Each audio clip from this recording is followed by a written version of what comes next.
Welcome to tonight's meeting of the Zoning Board of Adjustment of the Township of Union, which is being held pursuant to the Open Public Meeting Law, C-231, Laws of New Jersey, dated 1975. Notice of this meeting was advertised in the local Source and Star Ledger, the newspapers of record, and notice has been posted on the bulletin board in the municipal building adjacent to the municipal clerk's office. Roll call. Mr. Benavanga is absent. Mr. Johnson. Here. Mr. Wiley. Here. Miss Alexandra is absent. Miss Martins. Here. Miss Scott. Here. Mr. McNeil is absent. Mr. Graves is absent. And Mr. Champion. Here. There being a quorum present, this meeting is now declared open. Mr. Manguso, are there any communications at this time? There are no communications, Mr. Chairman. Thank you. Hearing none, we can proceed with the first and only order of business this evening. And it's calendar number 3418, Pablo Salinas.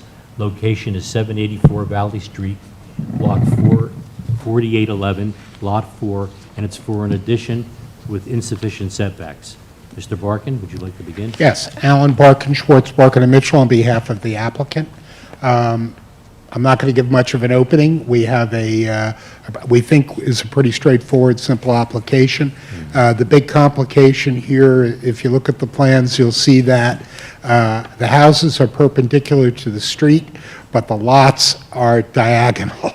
And as a result, this unusual shape of these narrow lots makes it difficult to fit everything on the property just right. And so we need these bulk variances where the project here is to reconstruct a single-family home and do a small addition to it. The home has been neglected and derelict for a long time. Our client wants to make it a modern home. That's the bottom line. None of the, well, all but one of the bulk variances that we're seeking are pre-existing and are really a function of the very narrowness and angular shape of the lot. So with that in mind, I will call our first witness, our architect, Camilla Flannery, who will take us through the project. Mr. Barkin, it's Rob Panzula, the Board Attorney. I did mark A1 for the record, the application as it was submitted. I marked A2, the original architectural plans, which were comprised of 8 pages, and I marked A3 to 3 pages of revisions. That's that correct. were And sent the only other exhibit that we have, and we didn't intend it, is there was a request by the engineer for the original underlying survey, and that's what you're seeing up on your screens. Okay, so we'll note that as A4. That's a new exhibit. Thank you. And it's an updated survey, you said? It's the original survey that was used to create the site plan. Thank you. Usually the one, yeah, we're not crossing each other. Can I ask the witness, can you hear me? It's the Board Attorney. Yes, I can hear you. Can I ask you to swear or affirm that the testimony you provide this evening is the truth and the whole truth? Yes, I do. For the record, just state and spell your name with your business affiliation. My name is Camilla Flannery. I'm an architect in Maplewood, New Jersey. I've never presented in front of this board before, but I'm happy to be here. And I've presented at Maplewood, South Orange, Chatham, but this is my first time here, so. The board will accept our credentials, but could you spell your name for the record? Oh, sure. It's Flannery, Flannery, Camilla, Camilla. Ms. Flannery, you were brought into this project a little late, is that correct? That's correct. And you were asked to review our original submission, which has been marked as Exhibit 1, or A, is it? A2. A2. And you felt the need to make some changes, is that right? Right. For our request for the 1'8" side yard setback required that we push back the facade a bit, the front yard setback, so that it would comply with that. With that in mind, can you describe the project as it's now planned? And you'd be referencing Exhibit A3, which is the plans that you created, is that correct? So yes, the project includes an addition to the back on the first floor, a single-story addition. I'm sorry, it's a two-story addition on the back, new footprint, so, and a new deck. And then a second story to be added to the property.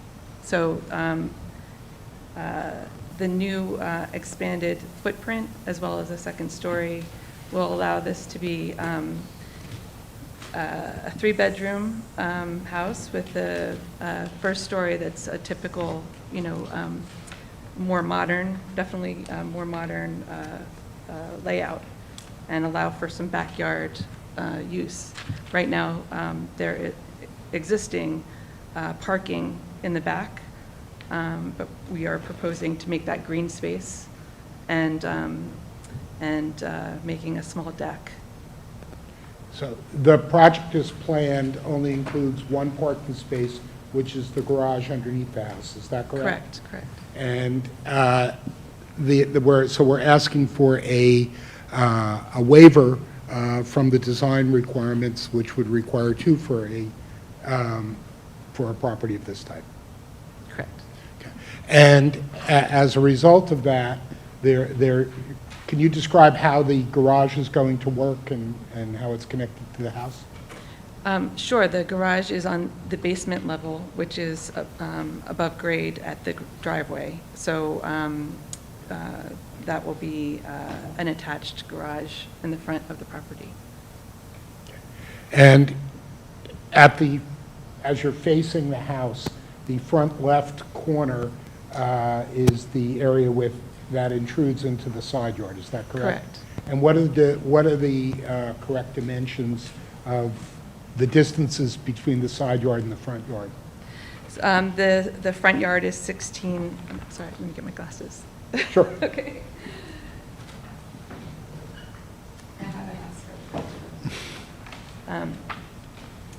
So the proposed front yard is 16, I'm sorry, 16.2 and a half.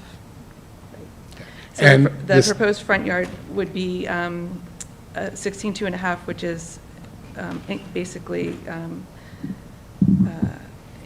increasing the setback from the existing. The front porch that is existing encroaches on the front yard setback significantly, and this is ameliorating the condition. Okay. And the side yard setback at that location? The existing, The existing and proposed. yep, so the existing, if we can scroll up on the existing survey here. There we go. There we go. Excellent. Right, so we have just a little bit over 1'8" for the existing setback here at that corner. So it's just a small increase. Referencing what I had said in my opening remarks, can you point to where the side property lines are going off at an angle? Sure. The side yard property lines, where the house is perpendicular to the street here, the side yard and property lines are coming off to about 14, 15 degree angle here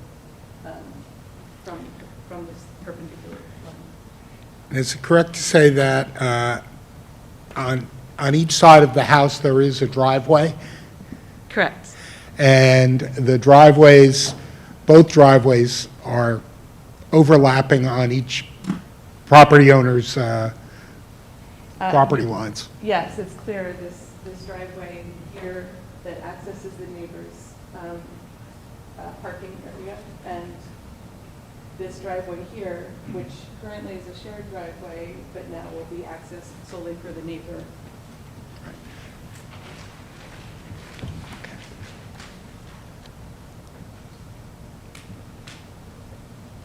Are there any Are any of the variances that we're seeking new variances in the sense that they're being intensified by the proposal tonight? No.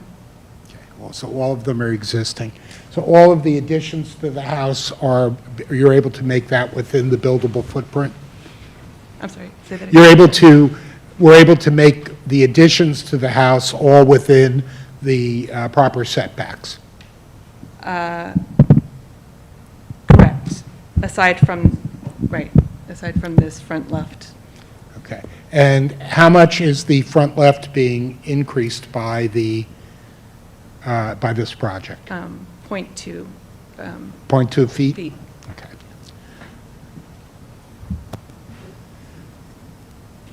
Okay, I don't think I have any further questions. At this time, are there any board members that would like to question the testimony that Ms. Flannery has given? Hearing none? Can I just assume, either through counsel or the witness, that you've had the opportunity to read the Collier's report of July 17, 2023? There's nothing in the report that is problematic in terms of compliance. I know there's some references to a cross easement for the reason of the joint use of the driveway area. Well, we don't think that's a problematic issue because it's basically my client giving up his rights to the neighbor. We're not going to be using either driveway, so we're happy to give them the easements if they'll cooperate with us in, That's fine, yeah, I just want to note it for the Yeah. record. There's camaraderie now, but maybe 2 Who years knows? from now, there might not be, and the town wants to make sure we've dotted the i's. absolutely. And none of the other details are problematic in terms of the sidewalk replacement or any of the No, other technical none of comments. those things are problems, and my client is prepared to work with Mr. Harder on the appropriate drainage. We're not sure why it's necessary because we're actually having less impervious surface than currently exists. So maybe when my client has an opportunity to talk with Mr. Harder, he may back off. Well, I'll just note it, the board defers to Mr. Hatterer's office in Right. terms of the details. Sometimes it's with the, since you're doing the addition and the improvement, the channeling of the water a particular way. If it's required by the engineer, my client will comply. Thank you. Are there any members of the public that would like to question the testimony of Ms. Flannery? Hearing none, Counselor, do you have another witness? I'd just like to bring up the applicant, Pablo Salinas, Fine. very briefly, just to confirm what we've been talking about. Mr. Salinas? Just if the applicant who can raise your right hand and swear or affirm that any testimony you can provide this evening is the truth and the whole truth. Yes. And for the record, just state and spell your name. Pablo Salinas, Pablo Salinas. Mr. Salinas, you're the developer of this property? Correct. Okay. And you've had an opportunity to review the Collier's letter that we received today? That is correct. Okay, and in section 3 in the technical comments, there were, looks like about 7 items. And are those items things that you will agree to comply with? That is correct. Have you had a chance to speak with any of the neighbors about the driveways yet? No, not yet. Because this is a new issue. Correct. Okay. All right. I don't think I have anything more for Mr. Salinas. Thank you, Mr. Salinas. Thank you. Is it maybe the public here? I don't know if any- Yes, are there any members of the board that would like Can to I just question? ask, is he living there now, or is it's No, vacant, right? It's This dilapidated? is an abandoned house. This is Okay. boarded up. and- Has he lived there at any point in time? No. or- No. Does he plan to live there? I don't know. You got to go back up. That is to see. No, I'm not. I haven't decided yet. I could live or I could sell it. he gonna Is it rent the or sell? intention to use the garage as the parking space that's available? Because I know the one thing that's noted in Colliers is the parking, and the driveway length is insufficient. Is it the expectation to use the garage for the Yes. vehicle? Yes.